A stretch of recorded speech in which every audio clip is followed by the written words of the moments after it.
Hi folks, AJ here. I hope you're doing super duper well. Now, first of all, I want to apologise to anyone who watches me closely, knows that I normally post every Monday, Wednesday and Friday. Yesterday, one of my children was very ill and they were off school, so I focused on them. But however, I am going to make up for it. I am still going to do 3 videos this week, if not more.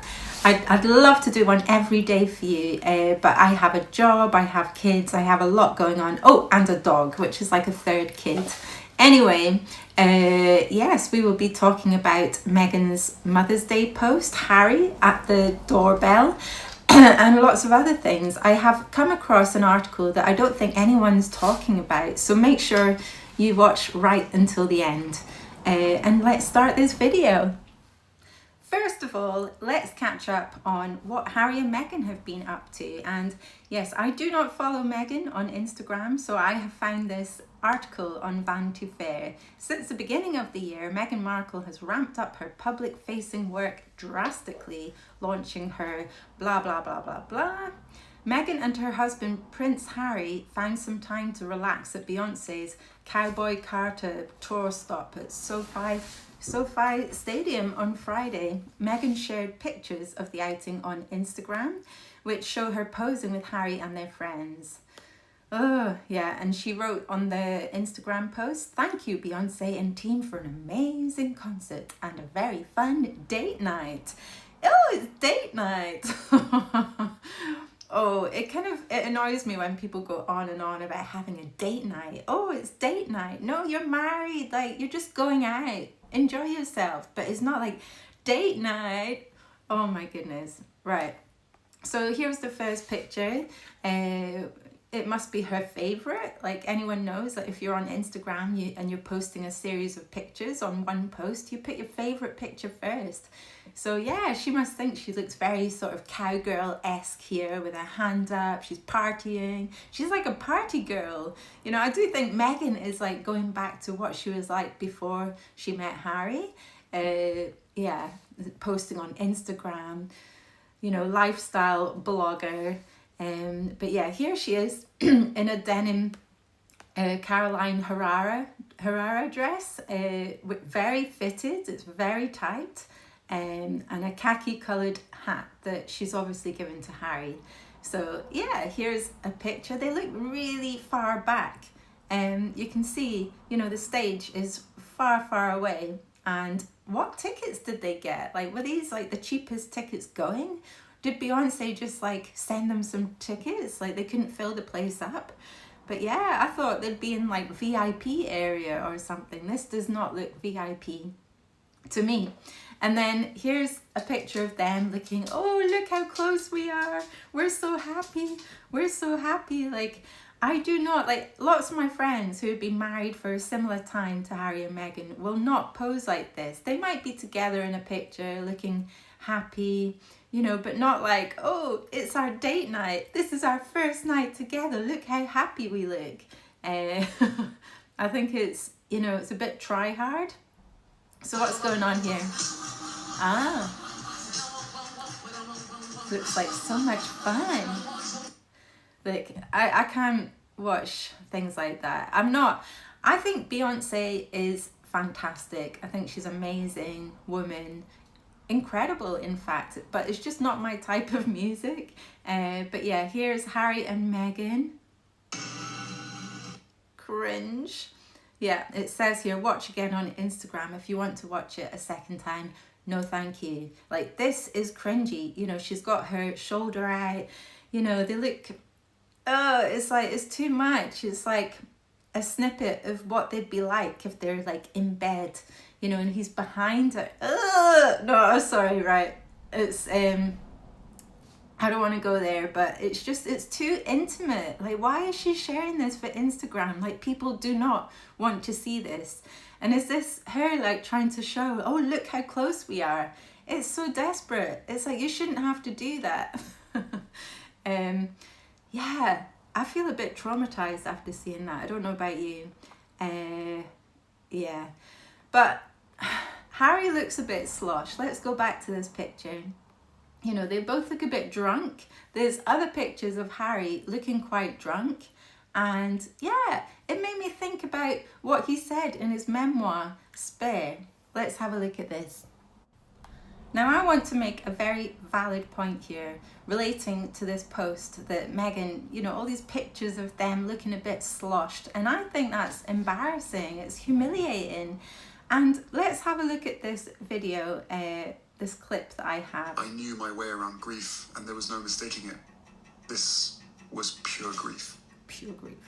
She was mourning the loss of her father.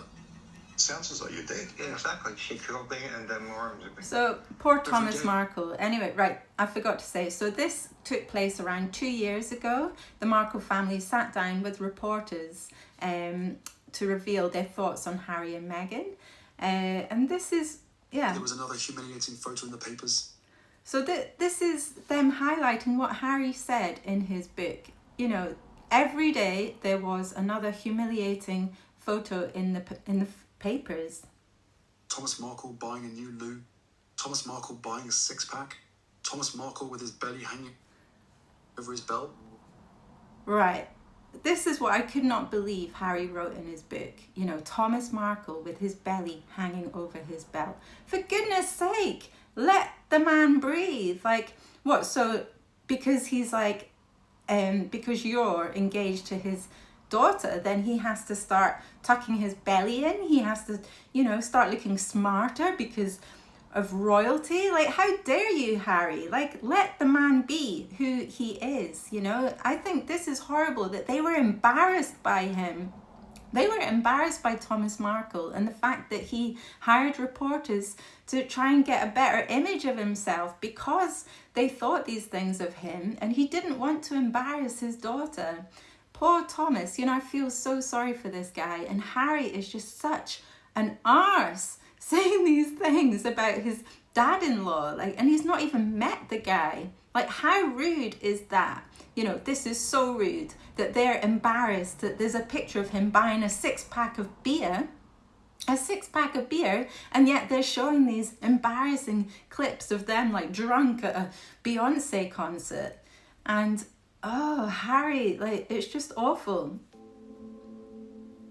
My father, he worked 40 years in television. And poor Thomas, what's wrong with buying beer? My dad goes to the local shop to buy some beer. What the hell is wrong with that? There is nothing wrong with that. Nominated for another one. And so all of his peers at ABC and in television seeing deadbeat dad. He's a drunk, he's slovenly, he's, you know, cashing in on his daughter. You think he's been very unfairly treated, don't you? Oh, God, yeah. I mean, at no time did she come out and say, don't treat my family like that. That's not true. So she had the opportunity. Yeah. They could have come out. They could have said, look, leave my dad alone. Straight and to take charge in a positive way. I think Harry and Meghan are just so self-centered. They're just obsessed with their own lives and building this happy, you know, what they want to make it look so happy. You know, we're so happy together. Look at us and our perfect, you know, they want to make everything perfect. And if anyone brings down their image, they just cut them out. It's disgraceful. It's so shallow. It's disgusting. And it's one of the reasons why I have no respect for Harry and Meghan. Just a little observation I thought I would slip in here. So look at this recent picture of Meghan with this photographer that went round, this selfie. And do you remember a lot of people were questioning why, you know, we don't see pictures of Harry and Meghan like this. And we all know that, you know, Meghan likes to correct what people think of her.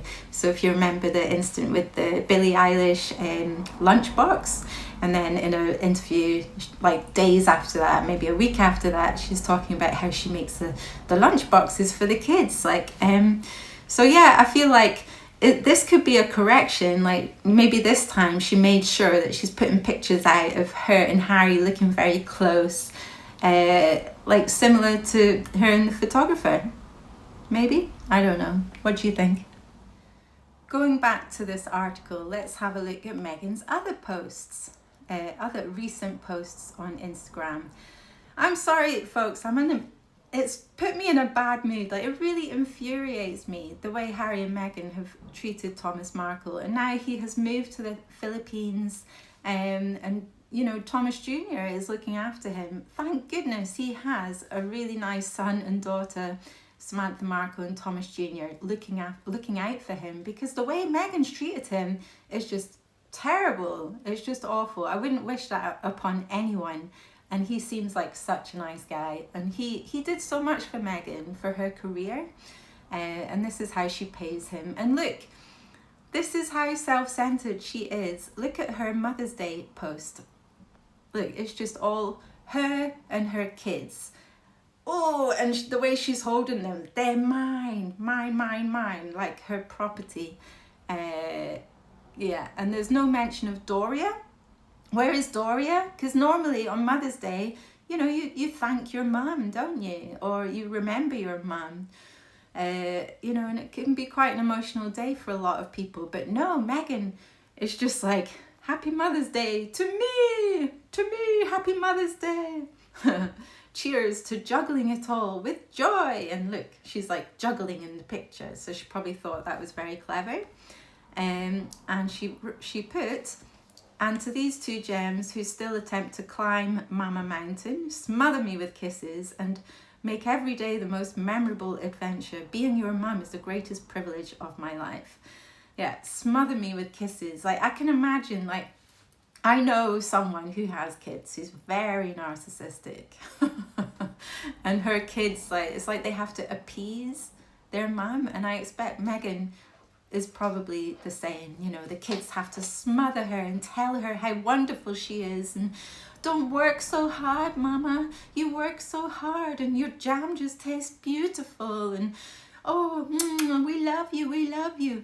It's too much. Like, kids should just be allowed to be kids, like, you know, not have to appease their mom, or like, to please them so much. And the other thing that she wrote, which I think is pretty, you know, made me nearly vomit.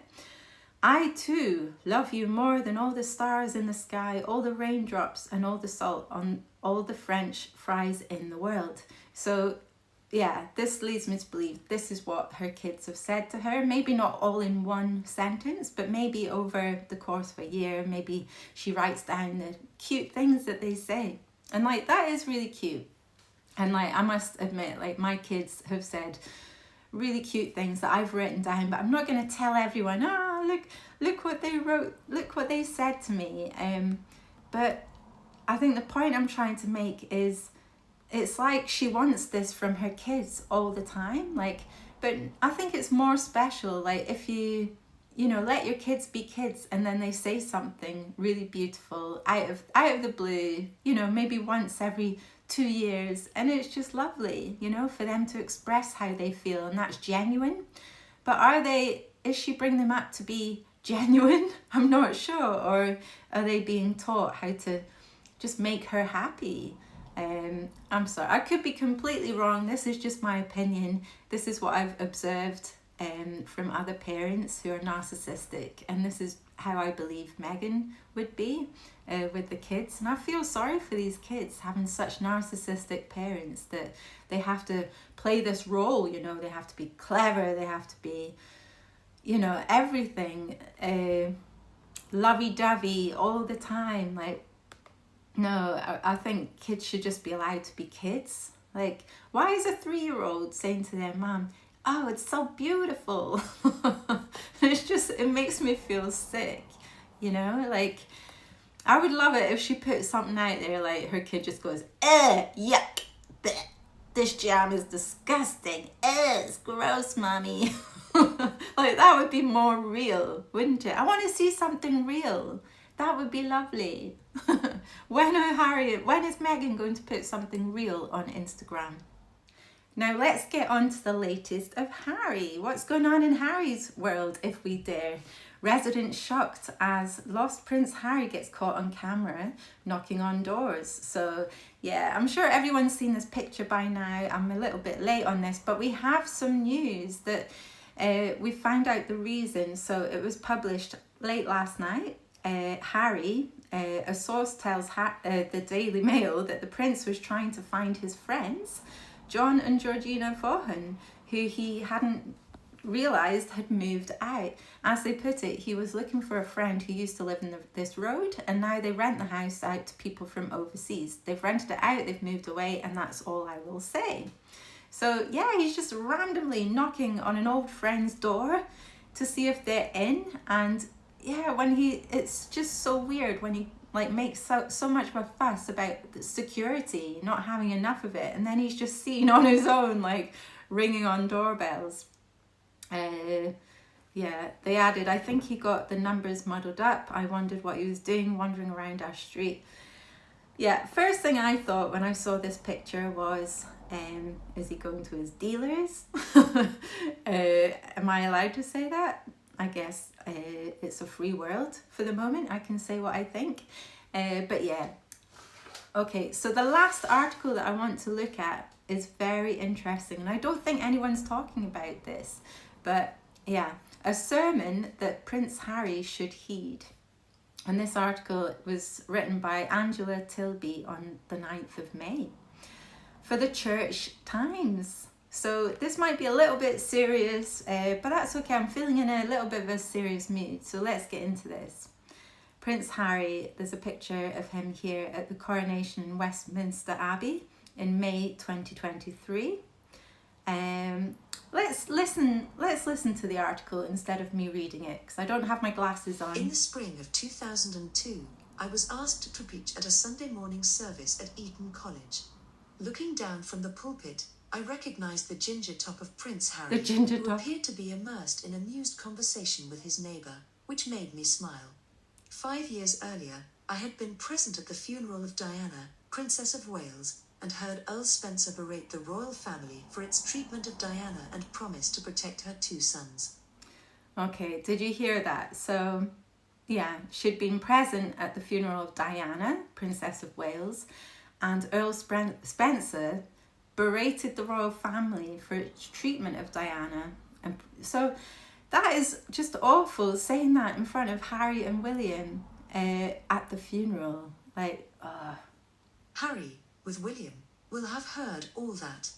He would also have heard the wave of applause from the crowds outside surge through the Abbey congregation. He may have felt, as many of us did on that day, as though a revolution was imminent. Yet the moment passed. Years intervened. Harry had his teenage follies and his first love affairs. A few years after I spotted him in Eton Chapel, he travelled to Lesotho, the beginning of his passion for Africa. In 2006, he set up his charity Centre Bail. In 2014, he started the Invictus Games.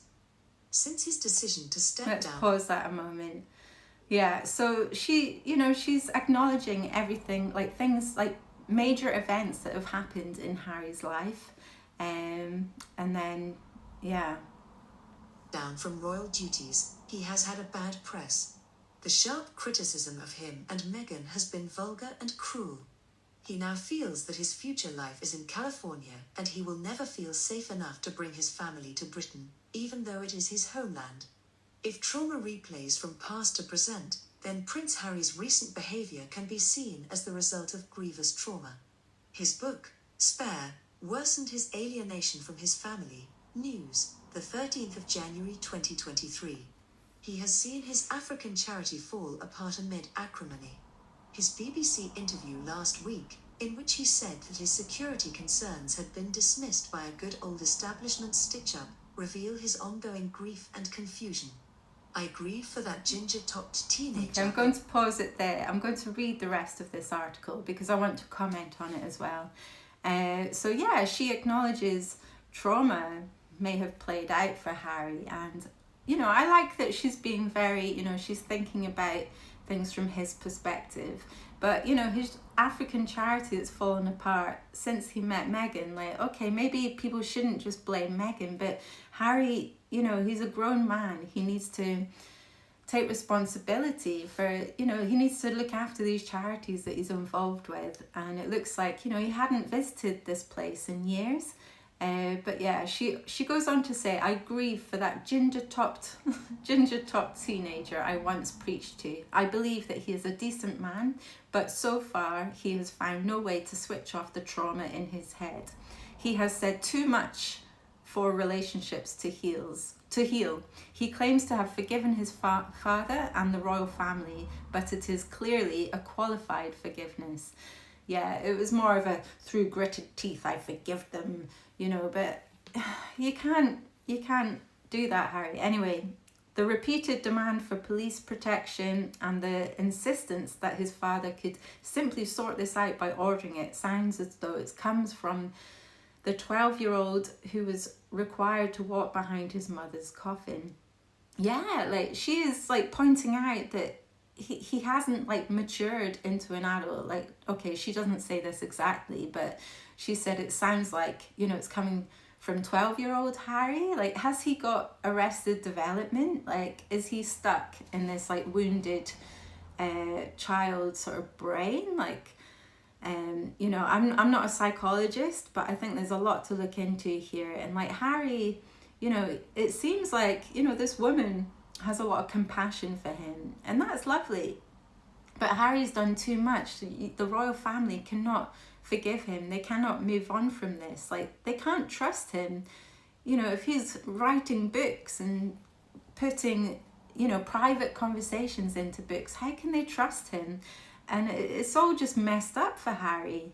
And I do think Meghan is, you know, like, Meghan is a big part of this. I feel like she's kind of in the background going, like, pushing him to do these self-destructive things, like writing this book.